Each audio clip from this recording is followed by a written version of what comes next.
So for those of you who this is your first online class with me, this is how the feedback works.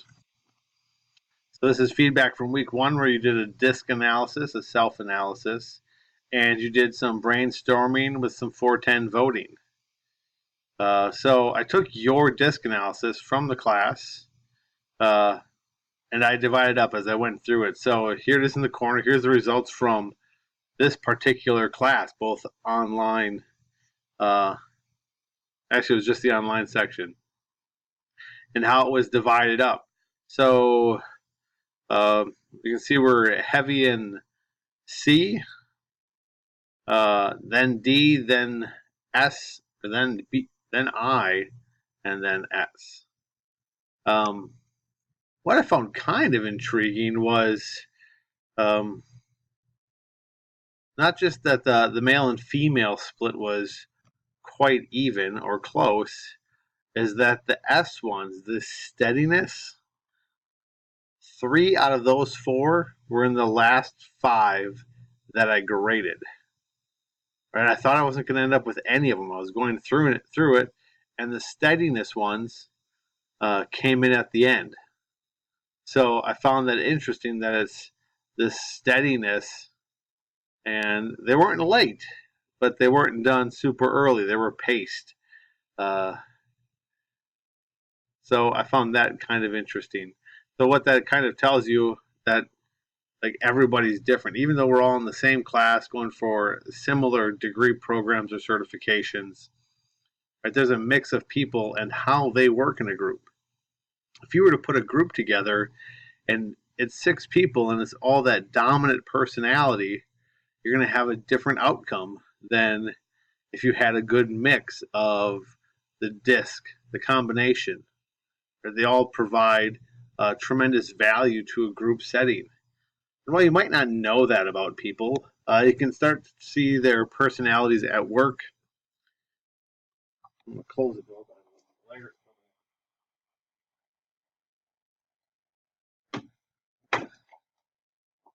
So you can watch them at work, right? So maybe it's by department or gender. But if you can have this available, or if this is something the company might do as part of orientation or continued training, you could even kind of put that in a spreadsheet so you know what kind of personalities you're getting. Well, people self-identify. That's kind of the disc spread. Some people were really close in a few, which just makes you pretty well-rounded. And some of the questions are a little difficult to answer because it depends which group you're in. Some people are really good at adapting to the role or a different role than they're commonly used to in a different group. I might come off as a dominant personality if I was running a quality meeting, but if I was in a meeting based on accounting numbers, right, I take a different role. So maybe you can adjust your role a little bit. So that was the disc analysis, and I think everybody except one person thought they agreed with it quite well. All right, on to the brainstorming and 410 voting, going on vacation. There were a few struggles with this, so if you lost a point or two, it's worth paying attention in the next few minutes. So you had to come up with places you might go on vacation and set up some criteria for that. Some of it I've shared here, some of it, was in 2 sheets. But there's criteria. A lot of people base criteria on how far away, cost per person, how long you're going to be, flight times, etc., etc. Here was one I liked a lot because it wasn't done just in a Word document. So, I'm not calling anybody out. I know this is an easy assignment to fake, right? You wouldn't really have to ask everybody and vote. You could make it up, and as long as you get the concept, it's probably all right. But I really like this Post-it note one because it's proof, right? There's a little more to it that it was actually done, right? So I really like that one, that it was laid out on how long it would take, where you're going to stay, hotels and flights and whatnot, and then voting on that. But kind of like the layout of that one. Where people ran into some trouble was this.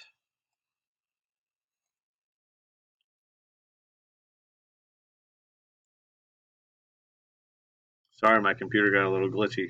Where people ran into some trouble was the 410 voting concept.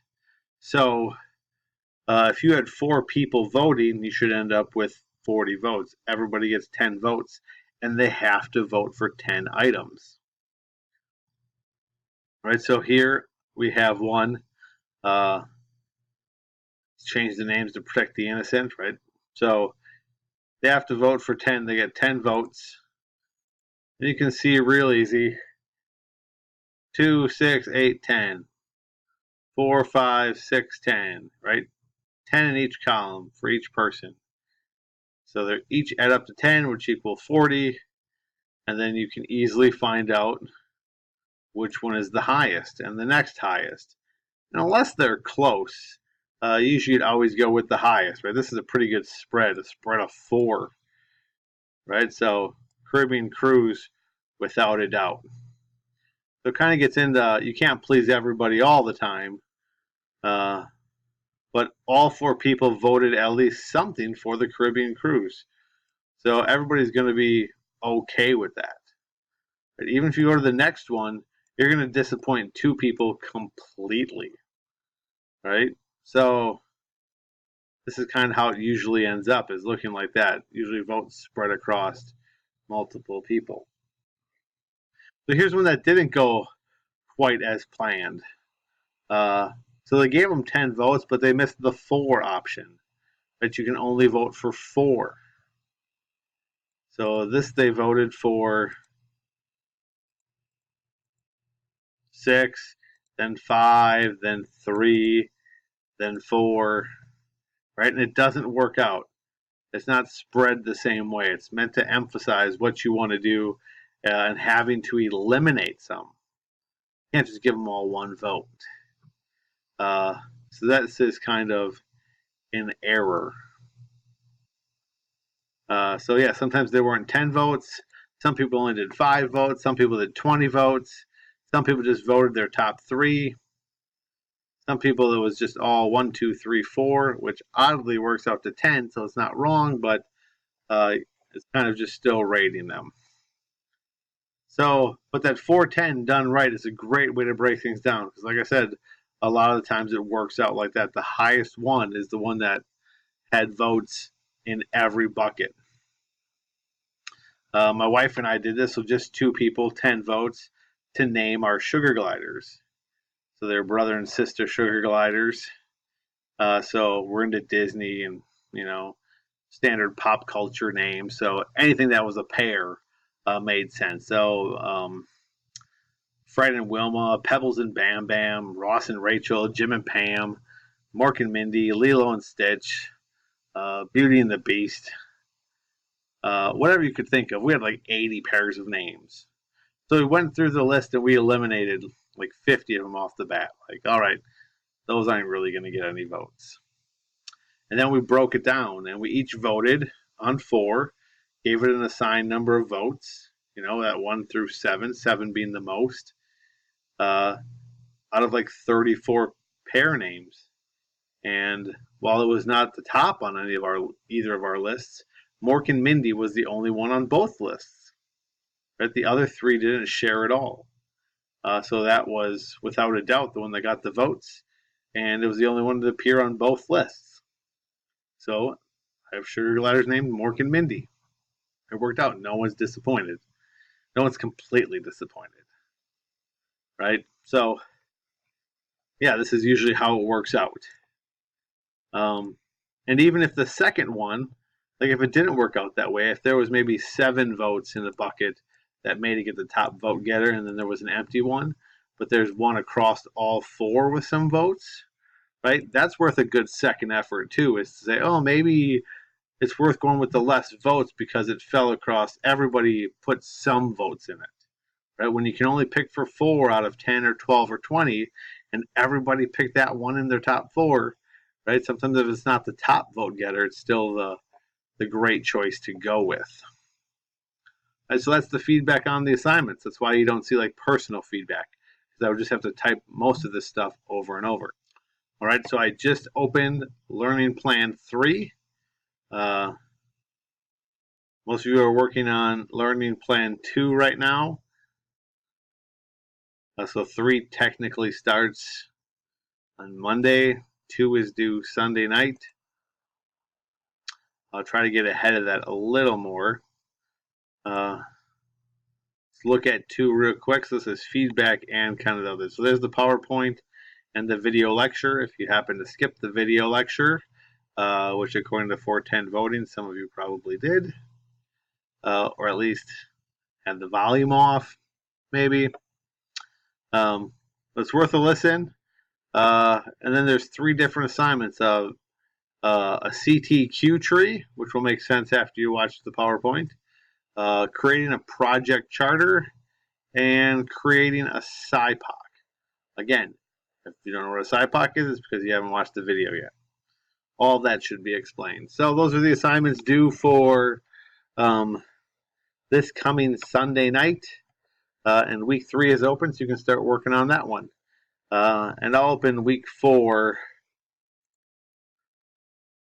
Why not? I'll just open it now.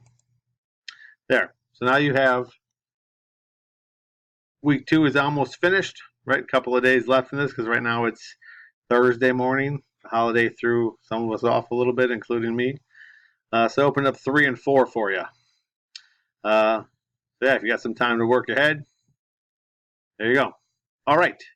I'd say I'd see you, but you're online, so I won't. But you'll see me. All right. Thanks.